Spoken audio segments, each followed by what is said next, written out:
बिस्मिल्लाहिर्रहमानिर्रहीम। अस्सलाम वालेकुम students. MDCAT syllabus explanation series हमने स्टार्ट की थी और इससे पहले मैंने फिज़िक्स, केमिस्ट्री और बायोलॉजी का जो करिकुलम है वो आपके साथ शेयर किया है। अब हम एक्सप्लेन करने जा रहे हैं इंग्लिश करिकुलम। वीडियो की डिटेल्स कुछ इस तरह से होगी कि पहले मैं इंग्लिश के करिकुलम में गिवन जो टॉपिक्स है इसकी एक्सप्लेनेशन आपके साथ कर दूंगा और फिर इसके बाद इसकी एक स्पेसिफिक अरेंजमेंट आपके साथ शेयर करने वाला हूँ, क्योंकि सिलेबस में जो अरेंजमेंट गिवन है उसको अगर आप फॉलो करेंगे तो इंग्लिश आपको इजीली समझ नहीं आएगी और आप कंफ्यूज रहेंगे। जहां तक मुझे लगता है करिकुलम में सबसे ज्यादा जो कंफ्यूजिंग है वो इंग्लिश का सिलेबस है, क्योंकि जिस तरीके से ये सिलेबस में गिवन है मोस्टली स्टूडेंट्स स्पेशली फ्रेशर्स को इसकी समझ नहीं आती। पहले मैं आपको पीएमडीसी का गिवन करिकुलम एक्सप्लेन कर दूंगा और उसके बाद फिर एक स्पेसिफिक अरेंजमेंट आपको बताने वाला हूं। अगर आप उस अरेंजमेंट से इंग्लिश के टॉपिक्स को अरेंज करेंगे आपको फायदा होगा और सारे टॉपिक्स आपको समझ भी आएंगे। वीडियो के स्टार्ट में मेरी आपसे एक रिक्वेस्ट है कि काइंडली आप नोटबुक या रफ पेज ले लें और उसके ऊपर जो अरेंजमेंट मैं बताने वाला हूं एटलीस्ट उसको आप नोट करें, क्योंकि उस अरेंजमेंट के ऊपर मैंने काफी टाइम अपना लगाया था और जो मेरा सीनियर था मेरे साथ उन्होंने काफी टाइम लगा कि वो अरेंजमेंट मुझे प्रोवाइड किया है। ऐसे ही जस्ट वीडियो देखने से आपको कुछ फायदा नहीं होने वाला, इसलिए काइंडली आप पेन और नोटबुक लेके उस अरेंजमेंट को नोट करें अपने पास।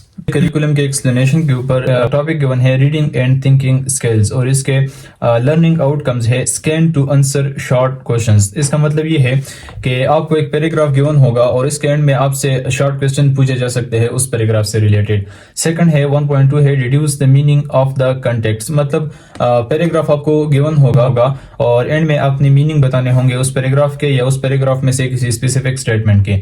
1.3 है एनालाइज हाउ अ राइटर और पोएट है, जो पोएट है या जो राइटर है इसने जो वर्ड्स यूज किए हैं उसके मीनिंग आपने फाइंड आउट करने हैं, या जो स्टेटमेंट लिखी हुई है उसके मीनिंग को आपने अंडरस्टैंड करना है पैराग्राफ से। डिफिकल्ट वर्ड्स गिवन होंगे, उसके बारे में कोई हिंट दिया होगा और फिर उस हिंट से आपने उन डिफिकल्ट वर्ड्स के मीनिंग तलाश करने होंगे। 2.2 है explore the use of synonym, तो मतलब पैराग्राफ में होंगे और फिर उसके सिनोनिम्स के बारे में आपसे पूछा जाएगा कि इस वर्ड का जो क्लोजेस्ट मीनिंग है या इस वर्ड का जो सिनोनिम है वो कौन सा हो सकता है इन 4 ऑप्शंस में से। तो 1.1 से लेकर 2.2 तक ये जो टॉपिक्स गिवन है ये आपके पैराग्राफ रीडिंग से रिलेटेड है। अब पैराग्राफ रीडिंग से रिलेटेड आपसे ये 5 टाइप्स के क्वेश्चन पूछे जा सकते हैं।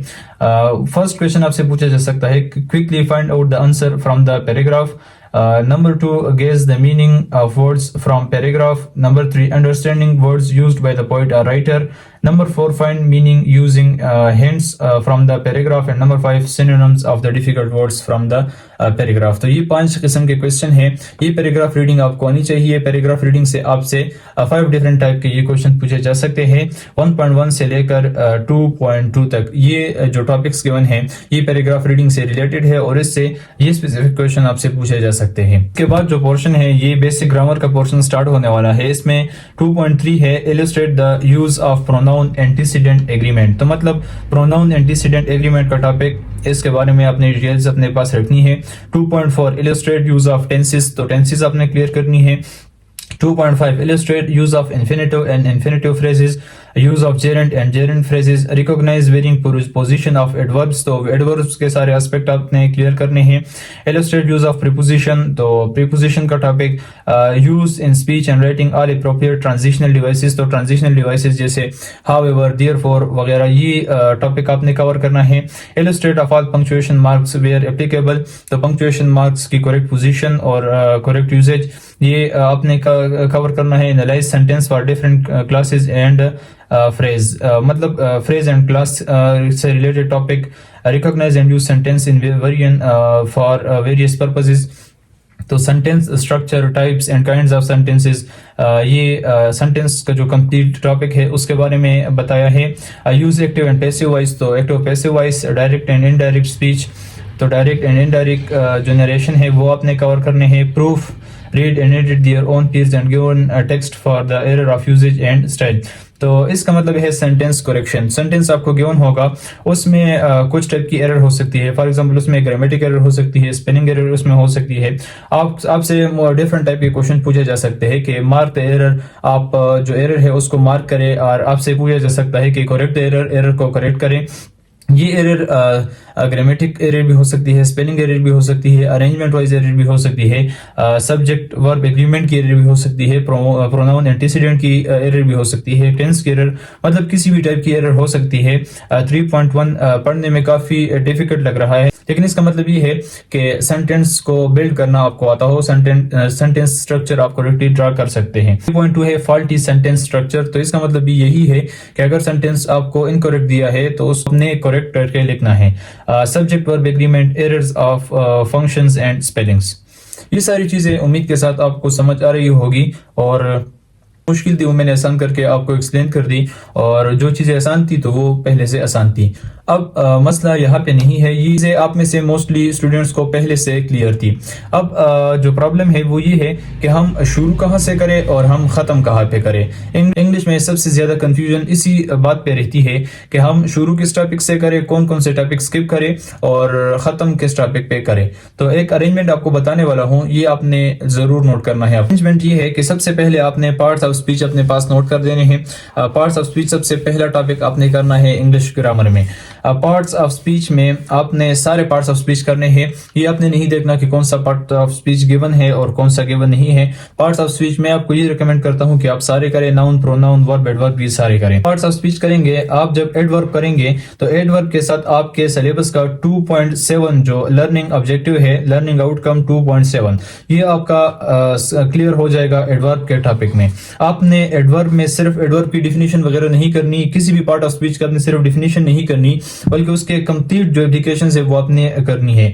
एडवर्ब में आपने सबसे पहले एडवर्ब की जो बेसिक्स है वो कवर करने के बाद position and uses of adverbs, ये टॉपिक आपने कंप्लीट करना है। ये सिलेबस में 2.7 गिवन भी है। पार्ट्स ऑफ स्पीच करने के बाद सेकंड आपने मूव करना है सब्जेक्ट वर्ब एग्रीमेंट के ऊपर। ये अरेंजमेंट मैंने खुद भी फॉलो की थी और मैं आपको भी यही रिकमेंड कर रहा हूँ कि आप इसको फॉलो करें। करना है सब्जेक्ट वर्ब एग्रीमेंट। अगर जब ये टॉपिक करेंगे तो इसके साथ आपका क्लियर हो जाएगा 3.3। अब देखिए सिलेबस में ये सेकंड लास्ट गिवन है, लेकिन मैं आपको सेकंड नंबर पे बता रहा हूं कि आप सेकंड नंबर पे करें।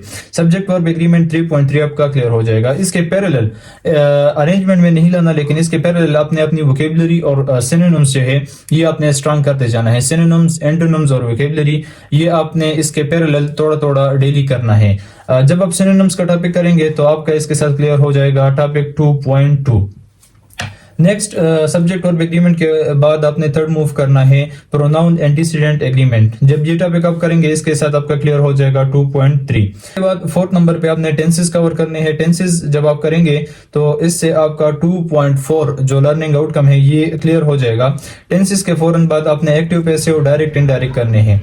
इससे आपका 2.13 एक्टिव पैसिव और 2.14 डायरेक्ट इनडायरेक्ट नरेशन ये आपका क्लियर हो जाएगा। इसके बाद ट्रांजिशनल डिवाइसेस एक छोटा सा टॉपिक है, ये आपने इसके पैरेलल करना है। फिफ्थ नंबर पे है sentence structure, types and kinds of sentences. ये 2.12 को मैं 2.12 इसलिए बोल रहा हूँ ताकि आपको मजीद कंफ्यूजन क्रिएट ना हो आपके लिए। तकरीबन फिफ्थ नंबर पे आपने फिर sentence structure, types and kinds of sentence 2.12 मतलब सेंटेंस रिलेटेड जितने एस्पेक्ट्स है ये सारे आपने क्लियर करने हैं और इससे आपका लर्निंग ऑब्जेक्टिव 2.12 क्लियर हो जाएगा। सिक्स नंबर पे है क्लास एंड फ्रेज। इससे आपका 2.11 लर्निंग आउटकम क्लियर हो जाएगा। इसके पैरेलल आपने करना है इंफिनिटिव और उसके साथ इंफिनिटिव फ्रेजेस अब और जेरेंड फ्रेजेस। 2.5 एंड 2.6 ये आपके 2.11 के साथ 2.5 और 2.6 क्लियर हो जाएंगे। अब देखिए फ्रेजेस अगर आप पहले नहीं करते और इन्फिनिटिव फ्रेज आप करते हैं, फिर जेरेंड और जेरेंड फ्रेज करते हैं, ये मतलब अगर आप नाउन के बाद करते हैं और बाद में फिर आप फ्रेजेस करते हैं तो इससे आपको कंफ्यूजन क्रिएट हो जाएगी। तो 6 नंबर पे आपने क्लास एंड फ्रेज किया, इससे आपका 2.11 क्लियर हो गया। इन्फिनिटिव फ्रेज और इसके बाद जेरेंड फ्रेज, इससे आपका 2.5 एंड 2.6 क्लियर हो गया। 7 नंबर पे फिर आपने वर्क करना है एरर करेक्शन के ऊपर। एरर करेक्शन मतलब सेंटेंस करेक्शन। सेंटेंस करेक्शन में मैंने पहले आपके साथ डिस्कस किया कि किसी भी टाइप का एरर आपसे पूछा जा सकता है। आपसे ये भी पूछा जा सकता है कि एरर को मार्क करे, या इवन ये भी पूछा जा सकता है कि इवन की एरर की करेक्शन करें। तो एरर करेक्शन का टॉपिक करने के साथ आपका 3.1, 3.2, 3.4 ये 3 टॉपिक्स आपके क्लियर हो जाएंगे। फिर इसके बाद आपने पोएटिक डिवाइसेस छोटा सा टॉपिक है, ये आपने करना है, ये सिलेबस में मेंशन है। 8, 9 या 10 पोएटिक डिवाइसेस जो मोस्ट कॉमन है वो आप करें, काफ़ी है, उसमें से ही क्वेश्चन आ सकता है। पोएटिक डिवाइसेस में से इस दफ़ा मेरे ख्याल से 2 क्वेश्चन आए थे इंग्लिश एमडीकेट के सेक्शन में, तो 9 में से 2 क्वेश्चन बहुत बड़ी बात है और छोटा सा एक टॉपिक है। बाद सेकंड पोर्शन पे आपने मूव करना है और सेकंड पोर्शन है पैराग्राफ रीडिंग। सिलेबस में पैराग्राफ रीडिंग पहले गिवन है और बेसिक ग्रामर बाद में गिवन है, लेकिन मैं ये रिकमेंड करूंगा कि पहले आप बेसिक ग्रामर करें, फिर उसके बाद पैराग्राफ रीडिंग करें, क्योंकि जब आपके पास बेसिक ग्रामर की नॉलेज होगी तो फिर आप पैराग्राफ रीडिंग कर सकते हैं और ये फायदेमंद भी होगा आपके लिए। अब आपके पास बेसिक नॉलेज नहीं है ग्रामर की और आप पैराग्राफ रीडिंग कर रहे हैं तो इससे मेरे ख्याल से ज्यादा फायदा नहीं होने वाला आपका। अब ये इस अरेंजमेंट से जो बेसिक ग्रामर है ये करें। बेसिक ग्रामर का फ्लो चार्ट मैं कोशिश करूंगा आपके साथ शेयर कर दूं। पोएटिक डिवाइसेस और के बाद सेकंड पे आपने मूव करना है पैराग्राफ रीडिंग।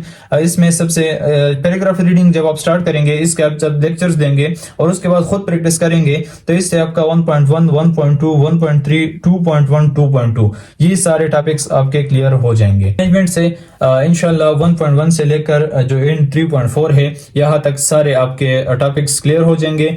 अरेंजमेंट थोड़ी सी कंफ्यूजिंग है, इसलिए मैंने काफी टाइम लगा के ये अरेंजमेंट आपको बता दी। मैंने इंग्लिश के हवाले से मेरी एक बात याद रखें कि जब तक आपका टेस्ट नहीं होगा इंग्लिश के बारे में आप अनसर्टेन रहेंगे कि क्या मैंने इंग्लिश का कंप्लीट सिलेबस कवर किया है, क्या मुझे सारी चीजें इंग्लिश में आती है, क्या मैं 9x9 एमसीक्यूज अटेम्प्ट कर लूंगा। तो देखिए इंग्लिश सब्जेक्ट ही इस तरह है। एक तो ये बात है कि इंग्लिश के जो ये टॉपिक्स है इनके नाम बहुत ज्यादा मुश्किल होते हैं, लेकिन टॉपिक इतने मुश्किल नहीं होते। नाम देखकर आप डर जाएंगे, उससे रिलेटेड अगर एमसीक्यूज आएंगे उसको देखकर आप डर जाएंगे कि ये कौन सा टॉपिक है, लेकिन जब आप खुद उसको करेंगे तो वो छोटा सा एक टॉपिक होगा लेकिन उसका नाम बहुत बड़ा होगा। दूसरी बात ये है कि इंग्लिश के लिए मेरी ये स्ट्रेटेजी रही है एक सीनियर के मशवरे से कि इंग्लिश का कोई भी एमसीक्यू आप देख ले, सेकंड टाइम वो आपसे रॉन्ग अटेम्प्ट नहीं होना चाहिए। इसका मतलब ये है कि इंग्लिश का कोई एमसीक्यू आपने देख लिया, उसके बाद आपने उसकी एक्सप्लेनेशन देख ली, उस एक्सप्लेनेशन को रट्टा लगाए, माइंड में उसका एक मैप बनाए या जो भी करे आप, लेकिन वो एमसीक्यू या उसके पीछे जो रूल है उसको याद करे, के पीछे जो कंसेप्ट है वो बिल्डिंग आप करे, जो भी करे, लेकिन वो एमसीक्यू सेकंड टाइम आपसे रॉन्ग नहीं होना चाहिए। मोस्टली इंग्लिश के एमसीक्यूज रिपीट होते रहते हैं, इसलिए प्रैक्टिस टेस्ट में आपने इंग्लिश के ऊपर ज्यादा फोकस करना है।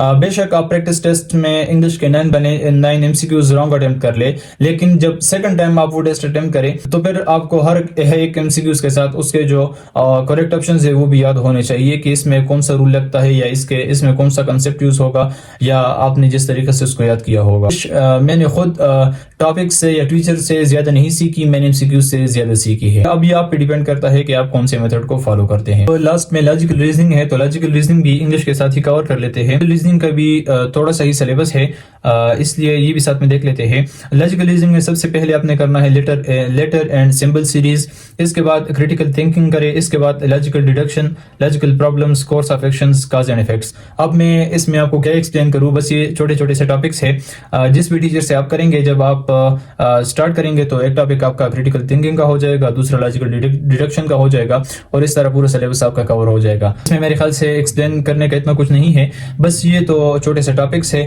पहले टॉपिक्स को कवर करें, फिर उसके बाद इसके एमसीक्यूज प्रैक्टिस करें। लॉजिकल रीजनिंग में रिवीजन या इस तरह कोई चीज नहीं होती, जस्ट आपने आइडिया लेना होता है कि क्रिटिकल थिंकिंग में किस टाइप के क्वेश्चन मुझसे पूछे जा सकते हैं और उसके बाद आपने प्रैक्टिस करनी होती है। जितनी आप ज्यादा प्रैक्टिस करेंगे लॉजिकल रीजनिंग की, उतना आप एक्टिव भी होंगे, मेंटली स्ट्रांग भी होंगे और जो सिलेबस है लॉजिकल रीजनिंग का वो आपको इजी भी लगेगा। अगर आपको ये सिलेबस एक्सप्लेनेशन की सीरीज अच्छी लगी है तो फिर अपने फ्रेंड्स, स्टूडेंट्स और कोलीग्स के साथ लाजमी शेयर करें। Thank you.